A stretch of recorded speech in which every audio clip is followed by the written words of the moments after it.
So after going on a few job interviews, I've made the decision to pursue a master's degree in school counseling. I made the decision to go back to school because a lot of the jobs that I want require a master's degree. And again, I've come to this decision to be an academic advisor because of everything that I've learned about myself through story pathing. Even though I have my bachelor's degree in psych, I really do want to work in education. The story pathing process has really helped me realize that I want to use my bachelor's degree in psychology within the field of education. I'm currently in the process of applying for graduate programs, and for these programs I have to write an essay. In the past, writing this essay would be really daunting to me, but because of the story pathing process, I know that I can just look at writing this essay as another situational telling of my story. To start this process, just like I did for my job interview, I went back to my storytelling worksheet and looked at the who, what, when, where, why of the situation. Because I saw this as another situational telling, all I had to do was go back to my storytelling worksheets and then fill in the information to fit applying for graduate school.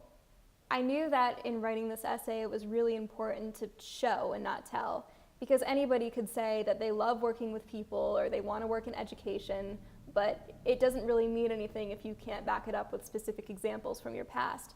But thankfully, I was able to do that because of the story pathing process.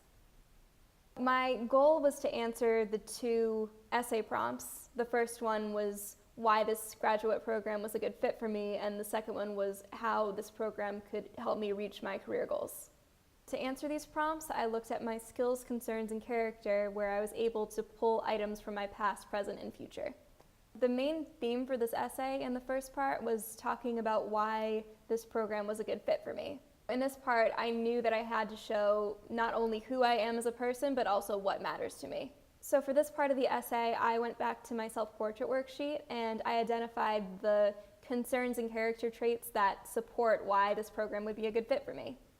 What I really wanted to do was show the reader how helping others has been a lifelong passion for me, and this program would just be a natural fit. For the second prompt, which was to identify my future career goals and explain why this program would help me reach them, I looked back to my I will statements, which was the potential future I had already identified.